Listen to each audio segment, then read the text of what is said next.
안녕하세요. 호맨입니다. 이번 영상은 반감기 사이클 한번 말씀드려보겠습니다.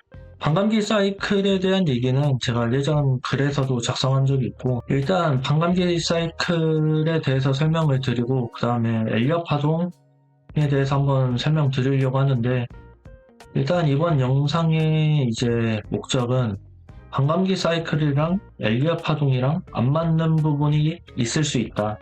그래서 우리가 어떤 기준에서 사이클에 대한 고점을 유추를 해봐야 되는지에 대한 제가 기준을 이제 제시해 드리려고 하는 거거든요. 판단은 이제 개인이 하셔야겠죠. 한번 시작해 보겠습니다. 일단, 아시는 분들은 아실 거예요. 이게 이제 비트코인 전체 차트거든요. 그래서 이 빨간 색깔 이 동그라미 표시가 각 사이클의 저점 고점을 다 표시를 해놨어요. 그 다음에 빨간색 이 점선 있죠. 이게 이제 반감기입니다. 그러면 이제 하나하나 뜯어볼 건데, 사이클의 저점에서 반감기까지의 기간, 그 다음에 반감기에서 사이클 고점까지의 기간이 거의 5대5 비율로 나옵니다. 그래서 이거는 월봉 차트라서 약간의 오차가 있을 수 있는데, 이게 2011년도랑 이제 13년도 연말 사이클 보면, 봉이 11개, 여기는 13개죠. 약 2달 차이가 납니다. 그 다음에 그 다음 사이클을 보면, 2015년도 한 1월에 저점이 나왔고, 그 다음에 이 사이클 고점이 17년도 12월에 나왔습니다. 둘 다 이제 그 18개의 봉이 나왔고요. 5대5가 맞죠. 그 다음에 21년도 사이클 한번 보면 18년도 한 12월쯤에 저점이 나왔고, 그 다음에 21년도 한 11월쯤에 이제 고점이 나왔는데 각각 17봉, 18봉 약 한 달 정도 차이가 났죠. 그러면 이제 이 다음 만약에 22년도 11월이 저점이라면 이제 그 다음 사이클의 고점, 반감기 사이클대로란 언제인가 한번 보니까 2025년도 한 8월 정도로 나오더라고요. 계산을 해보니. 그러면 우리가 그럼 2025년도 8월에 다 정리하면 되겠구나 이렇게 생각할 수도 있죠. 근데 제가 저번에 올린 영상에서는 뭐라고 분석을 해드렸냐면, 이제 4시간 봉인데 지금 비트코인이 이제 사파동을 그리고 있다. 이제 제가 생각하는 부분까지 올라왔거든요. 그래서 한 번만 살짝 조정이 오면 사파동이 마무리가 되고 이제 5파동을 향해서 간다. 그러면 이게 이제 사이클이 마무리가 되는 거잖아요. 이 5파동이란 게 아무리 길어봐야 1년 이렇게 갈 수가 없다고 보거든요. 쉽지 않은 것 같다라는 게 제 생각이거든요. 어떻게 여기를 질질 끌면서 올라갈지는 모르겠는데, 근데 보통 특히나 비트코인 5파동이라 하면은 굉장히 빠르고 가파르게 올라요. 그래서 반감기 사이클과 맞지 않다. 물론 길게 질질 끌고 올라간다면 반감기 사이클대로 5파동이 나올 수도 있긴 한데, 일단은 그럴 가능성이 떨어진다. 엘리엇 파동 분석에 입각하면요. 그러면 우리는 뭘 이제 판단을 해야 될까요? 반감기 사이클이 어쨌든 이 전체 비트코인 차트에서 다 적용되는 이론이니까 이게 더 확률이라고 하기보다는 뭔가 더 합리적일 수 있겠죠. 그리고 이 엘리엇 파동은 카운팅이 잘못됐을 수도 있잖아요. 지금 올라온 카운팅이. 그리고 말씀드렸다시피 이 빨간색 5가 그냥 길어질 수도 있는 거고, 이 5파동이 그냥 빠르게 오른다라는 보장도 없어요. 그러면 우리는 어떤 걸 기준을 삼고 어떤 거를 이제 판단의 도구로 삼아야 되느냐. 일단 또 반감기 사이클이라고 생각하기 어려운 부분이 이런 게 있어요. 각 사이클에 이제 고점이 이렇게 나왔잖아요. 그럼 이 고점을 뚫는 시점이 언제냐면 반감기 이후거든요. 여기 11년도에 고점이 나왔잖아요. 그럼 이 고점은 언제 뚫냐면 반감기 여기 빨간색 선 보이시죠? 이 이후에 넘었단 말이에요. 각 시즌에 고점을 넘는 건 반감기 이후에요. 여기 보면 여기 고점 나왔죠? 그 다음에 언제 뚫죠? 반감기 이후에 뚫죠? 그 다음에 지금 이제 그 다음 고점 언제 뚫죠? 반감기 이후에 뚫죠. 그 다음에 여기 고점을 언제 뚫느냐? 반감기 전에 뚫었어요, 이건. 이게 특이점이 왔다라는 거죠, 제 생각에는.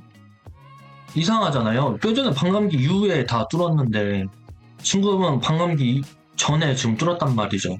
뭐 ETF 때문에 기관 수요가 있기 때문에 더 빨리 올랐다 뭐 이렇게 생각할 수도 있죠. 물론 합리적인 근거이긴 한데 그냥 저는 단순히 이제 기술적 분석으로만 이제 말씀을 드리려고 하는 거예요. 그래서 이번에는 뭔가 반감기 사이클과 맞지 않는 특이점이 하나가 왔다. 그리고 사실 또 하나가 더 있어요. 뭐가 있냐면 이게 제가 23년도 8월에 이제 쓴 글인데 여기서도 뭐 반감기에 대한 설명이 있죠. 근데 이제 중요한 거는 이때 첫 번째 특이점이 나왔거든요. 비트코인은 역대 사이클 최고점을 찍고 최저점까지 약 마이너스 80% 이상의 낙폭을 보여줬습니다. 근데 이번에는 80 이하의 낙폭을 보여주지 않았다라는 거죠. 그 다음에 또 특이한 게 하나 있죠. 저번 사이클의 고점 이하로 가격이 내려갔다라는 거. 이것도 진짜 좀 특이하죠. 예를 들어서 하락장이 왔다고 쳐요. 근데 하락장 최저점은 저번 시즌의 고점이 넘지 않아요. 여기 저번 시즌의 고점이죠. 여기까지 내려오지 않는다라는 말이죠. 다른 사이클도 다 똑같습니다. 지금 여기 최저점이지만 저번 사이클의 최저점 그 위에 돼 있죠. 가격 형성이. 근데 이번에는 21년도 불장이 끝나고 저점이 내려오는데 여기 2017년도 고점을 뚫고 내려왔습니다. 이것도 되게 특이한 거고 그 다음에 아까도 말씀드렸지만 한 70 후반대까지밖에 안 떨어졌다. 원래는 80% 이상 떨어져야 되거든요. 그래서 이런 부분을 보면은 이거 뭔가 특이점이 왔을 수도 있다 이렇게 생각할 수도 있잖아요.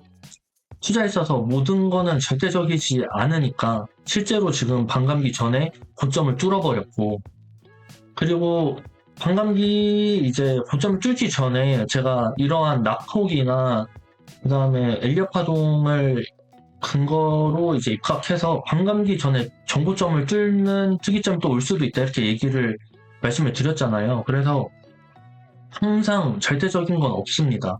그래서 뭐 그냥 편하게 그냥 반감기 사이클대로 간다라고 하면 그냥 2025년도 8월까지 그냥 존버하세요 이렇게 할 수 있지만 마냥 그렇게 말할 수 없다라는 거죠.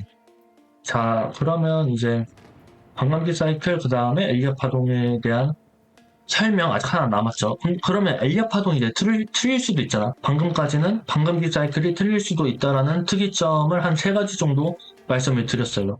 비트코인 낙폭, 그 다음에 정고점을 뚫고 내려가는 무빙, 그 다음에 반감기 전에 정고점을 또 뚫어버렸죠, 가격이.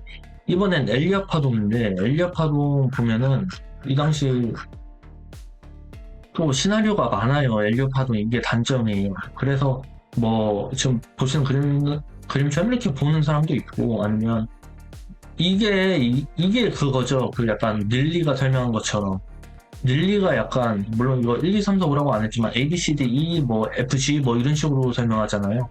그거일 수도 있고 아니면 이제 요거는 제가 하긴 했지만 잘못된 겁니다. 왜냐면 3파가 지금 보니까 너무 짧더라고요. 그래서 아마 1파가 여기부터 시작한 1, 2, 3, 4, 5로 이렇게 가는 것 같은데 그럼 엔딩 다이아고날일 가능성이 높은데 제 생각에는 이 엔딩 다이아고날의 가능성이 있거든요. 그러면 지금이 5파가 아니라 3파로 가는 거일 수도 있어요. 다시 설명드리면 여기 빨간색 5파가 찐 5파가 아니라 사실상 3파였다라는 거죠. 더 큰 개념에서요. 그러니까 여기를 1, 여기가 3, 4, 5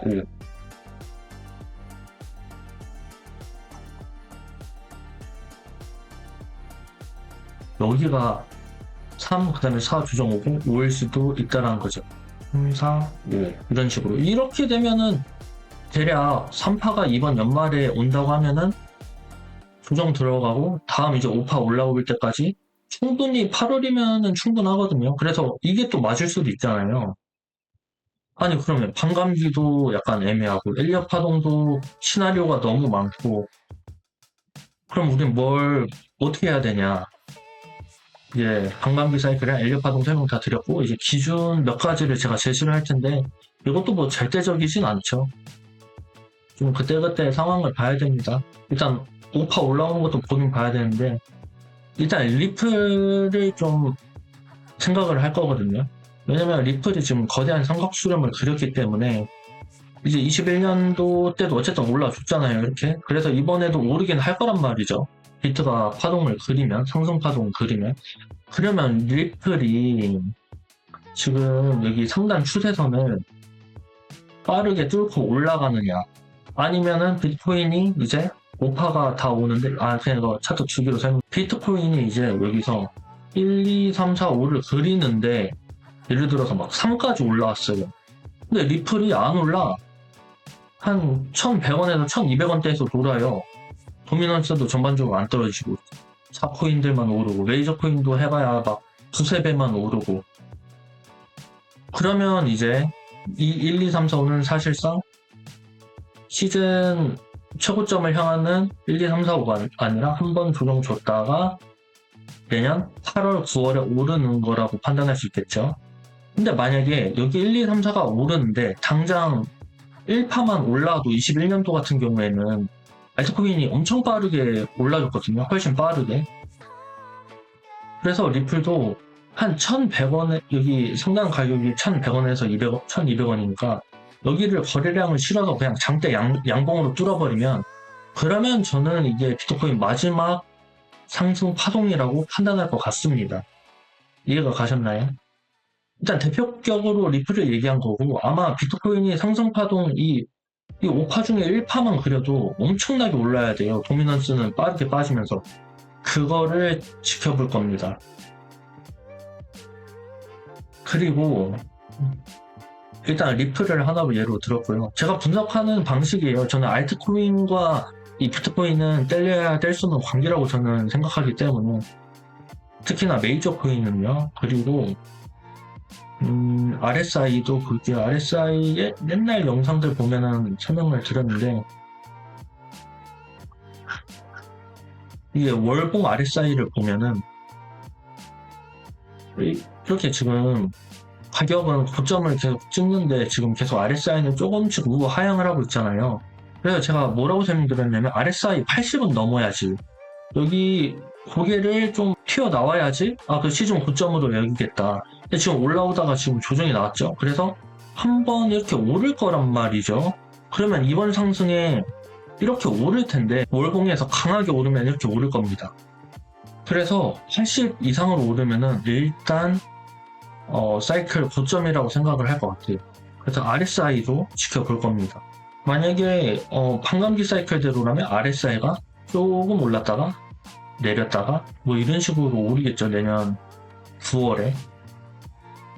그렇게 생각이 들고, 그 다음에 이제 도미넌스인데, 근데 도미넌스는 후행성 지표예요. 후행성 지표. 그래서 사람들이 착각하는 게, 도미넌스가 내려가면 알트장이 온다, 알트가 오른다, 이게 아니라 알트가 올라서 도미넌스가 내려가는 거거든요. 이거를 모르는 사람들이 많아요.